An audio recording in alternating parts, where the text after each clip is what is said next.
మేమేం పాపం చేసినాం కేసీఆర్? మా గ్రామాలను అభివృద్ధి చేయాలనుకోవడమే మేం చేసిన పాపమా? నీ మాట నమ్మి ఊళ్ళల్లో పనులు చేయిస్తే చిల్లి గవ్వ ఇవ్వకపోతివి. అప్పుల పాలైనం ఆదుకో అంటే పోలీసుల పెట్టి కొట్టిస్తివి. నువ్వు చేసిన మోసానికి నాలాంటి సర్పంచులు ఎందరో ఉరికి వేలాడి జీవి తీసుకున్నారు. మా భార్య బిడ్డలు దిక్కులేనోళ్ళయ్యిర్రు. ఆనాడు రేవంతన్న మా కోసం కొట్లాడితే ఆయనపై పగబట్టినాం.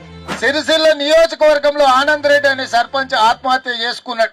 ఆత్మహత్యలు చేసుకుని కొందరు ఆలి మీద ఉన్న తాలిబొట్టు అమ్ముకున్నోళ్ళు, కొందరు బస్టాండ్ల పొడితే బజార్ల పొడితే బిచ్చమెత్తుకున్నోళ్ళు ఇంకొందరు. సర్పంచుల ఆత్మ గౌరవాన్ని దెబ్బతీసి ఆత్మహత్యలకు ఉసిగొల్పింది రాష్ట్ర ప్రభుత్వం కాదా, చంద్రశేఖరరావు గారు కాదా అని చెప్పి నేను ప్రశ్నిస్తున్న సూటిగా. మా కోసం నిలబడినందుకు ఆయనపై కుట్రలు చేసినాం. మా కష్టం తెలిసిన రేవంతన్నే ఇప్పుడు ముఖ్యమంత్రి అయిండు. మాలాగా ఇంకెవ్వరూ బలైపోవద్దని అడగకుండానే పంచాయతీలకు నిధులు ప్రకటించిండు.